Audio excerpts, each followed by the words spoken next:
Hi friends, പുതിയൊരു വീഡിയോയിലേക്ക് എല്ലാവർക്കും സ്വാഗതം.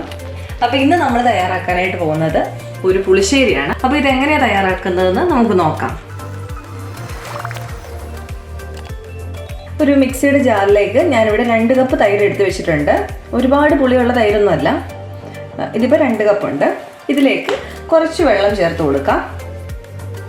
ഞാനിവിടെ ഒരു 1/2 കപ്പ് വെള്ളം മാത്രമേ ചേർക്കുന്നുള്ളൂ. അപ്പോൾ ഇതിൽ കൂടുതൽ വെള്ളം ചേരും. അപ്പോൾ നിങ്ങൾ വീട്ടിലൊക്കെ എങ്ങനെയാണ് പുളിശ്ശേരി ഇച്ചിരി കട്ടിക്കുള്ളതാണോ വേണ്ടത്, അതൊക്കെ നോക്കിയിട്ട് വെള്ളം കൂടുതലും കുറവൊക്കെ ചേർത്ത് കൊടുക്കുക. അപ്പോൾ ഇനി നമുക്കിതൊന്ന് നന്നായിട്ട് അടിച്ചെടുക്കാവേ. ഇപ്പം നമ്മൾ തൈര് നന്നായിട്ട് മിക്സ് ചെയ്തെടുത്തിട്ടുണ്ട്. ഇനി ഇത് നമുക്ക് ഒരു സൈഡിലേക്ക് മാറ്റി വെക്കാം. ഇനി ഈ പുളിശ്ശേരിയിലേക്ക് ആവശ്യമായിട്ടുള്ള ഒരു അരപ്പ് തയ്യാറാക്കി എടുക്കണം. അതിനുവേണ്ടി ഞാനിവിടെ ഒരു 1/4 കപ്പിലും ഒരു ലേശം കൂടെ ഉണ്ട് തേങ്ങ ചിരവിതെടുത്തിട്ടുണ്ട്. തേങ്ങയുടെ അളവ് ഇച്ചിരി കൂടിപ്പോയാൽ കുഴപ്പമില്ല കേട്ടോ. ഇതിലേക്ക് ഒരു വെളുത്തുള്ളി ഇട്ട് കൊടുക്കുന്നുണ്ട്. ഒരു ചുളയേ ഉള്ളൂ, അതൊന്ന് മുറിച്ചിട്ടിരിക്കുകയാണ്. പിന്നെ ഇതിലേക്ക് വേണ്ടത് നല്ല ജീരകമാണ്. അതൊരു 1/4 ടീസ്പൂൺ ഇട്ട് കൊടുക്കാം. ഇനി ഇതിലേക്ക് അരയ്ക്കാൻ ആവശ്യമായിട്ടുള്ള വെള്ളം ചേർത്ത് കൊടുക്കാം. 2-3 ടേബിൾ സ്പൂൺ വെള്ളം മതി. നമുക്കൊന്ന് അരച്ച് നോക്കാവേ. എന്നിട്ടിത് നന്നായിട്ട് അരച്ചെടുക്കണേ.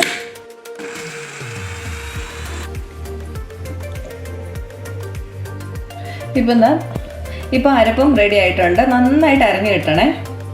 അപ്പോൾ ഇതും ഒരു സൈഡിലേക്ക് മാറ്റി വെക്കാം. ഇനി നമുക്ക് മോരുകറി ഉണ്ടാക്കാനായിട്ട് തുടങ്ങാം. ഇപ്പോൾ പുളിശ്ശേരി ഉണ്ടാക്കാനായിട്ട് നമ്മളൊരു പാൻ വെച്ച് കൊടുത്തിട്ടുണ്ട്. പാൻ ഒന്ന് ചൂടായി വന്നിട്ടുണ്ട്. ഇതിലേക്ക് ലേശം വെളിച്ചെണ്ണ ഒഴിച്ചു കൊടുക്കാം. ഒരുപാട് വെളിച്ചെണ്ണ ഒന്നും വേണ്ട കേട്ടോ, ഒരു 2-3 ടേബിൾ സ്പൂൺ വെളിച്ചെണ്ണ മതി. എണ്ണ ഒന്ന് ചൂടായി വരുന്ന സമയത്ത് ഇതിലേക്ക് ലേശം കടുക് ഇട്ട് കൊടുക്കാം. ഒരു 1/2 ടീസ്പൂൺ കടുക്, അതുപോലെ ഒരു പിഞ്ച് ഉലുവയും കൂടി ഇട്ട് കൊടുക്കാവേ.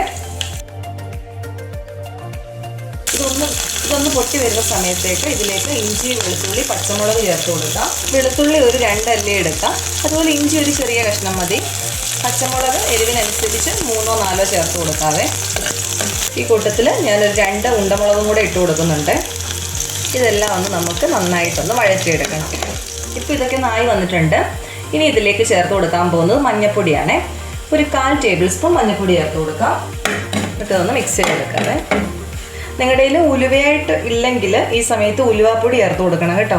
ഞാനിപ്പോൾ ഇതിൻ്റെ കൂട്ടത്തിൽ ഉലുവാപ്പൊടി ചേർക്കാത്തത്, നമ്മൾ കടുക് പൊട്ടിച്ചപ്പം ഉലുവയോട് ഇട്ടിട്ടുണ്ടല്ലോ, അത് മതി. കൂടുതൽ ഉലുവാപ്പൊടി ആയാൽ ഇതിനൊരു കയ്പ്പരസം വരും. അപ്പം പൊടിയുള്ളവർ ഈ സമയത്ത് ചേർത്ത് കൊടുക്കും. ഇപ്പോൾ ഈ മഞ്ഞൾപ്പൊടിയൊക്കെ ഒന്ന് വഴണ്ട് വന്നിട്ടുണ്ട്. ഇനി ഇതിലേക്ക് നമ്മൾ ഈ അരച്ച് വെച്ചിരിക്കുന്ന തേങ്ങയുടെ കൂട്ടുണ്ടല്ലോ, അതങ്ങോട്ട് ചേർത്ത് കൊടുക്കാം. അപ്പോൾ ഇതൊന്ന് ചെറിയ തീ വെച്ചിട്ട് ഈ അരപ്പ് നമുക്കൊന്ന് വേവിച്ചെടുക്കണം. ഇപ്പോൾ ഈ അരപ്പൊക്കെ ഒന്ന് കുക്കായി വന്നിട്ടുണ്ട്.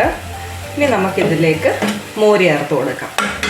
തീ കുറച്ച് വെച്ചിട്ട് വേണം ഇതിലേക്ക് മോര് ചേർത്ത് കൊടുക്കാനായിട്ട്.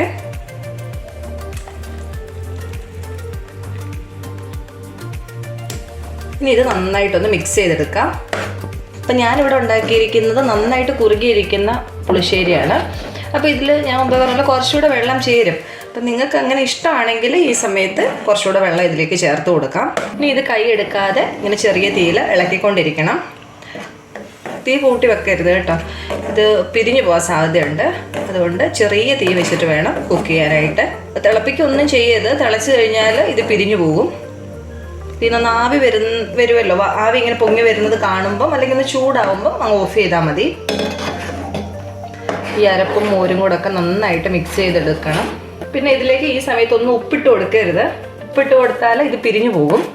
ഇപ്പോൾ ചെയ്യേണ്ടതെന്ന് വെച്ചാൽ ഇതിപ്പം ഒന്ന് ആവി വന്നു കഴിഞ്ഞാൽ നമ്മൾ ഓഫ് ചെയ്യുമല്ലോ, അത് കഴിഞ്ഞിട്ട് ഇത് അടുപ്പത്തുനിന്ന് മാറ്റി വെക്കണേ.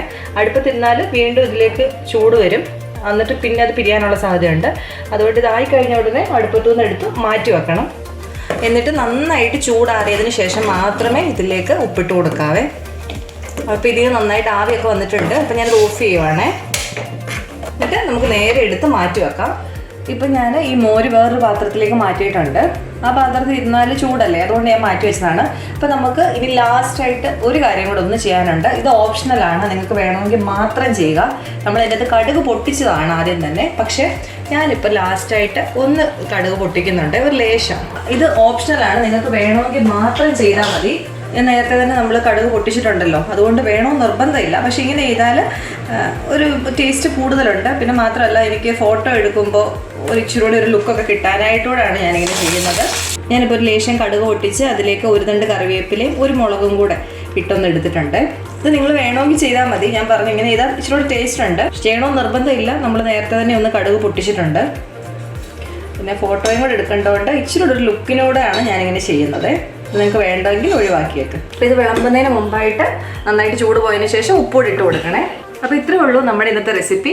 അപ്പോൾ പല രീതിയിൽ നമ്മൾ പുളിശ്ശേരി ഉണ്ടാക്കാറുണ്ട്. നമ്മുടെ ചാനലിൽ തന്നെ ഏത്തക്ക വെച്ചോ അതുപോലെ മാമ്പഴം വെച്ചോ ഒക്കെ പുളിശ്ശേരി ഉണ്ട്. അപ്പോൾ ഈ രീതിയിൽ ഇതുവരെ ഉണ്ടാക്കി നോക്കാത്തവർ ഒന്ന് ഉണ്ടാക്കി നോക്കണേ. ഇതുപോലെ തേങ്ങ അരച്ചിട്ട് പുളിശ്ശേരി ഉണ്ടാക്കുമ്പോൾ ഒരു പ്രത്യേക ടേസ്റ്റാണ്. അപ്പോൾ നിങ്ങളെല്ലാവരും ട്രൈ ചെയ്ത് നോക്കുക. എന്നിട്ട് ഫീഡ്ബാക്ക് കൂടെ അറിയിക്കാൻ മറക്കല്ലേ. അപ്പോൾ അടുത്ത ദിവസം നമുക്ക് വേറെ റെസിപ്പി ആയിട്ട് കാണാം. Bye bye.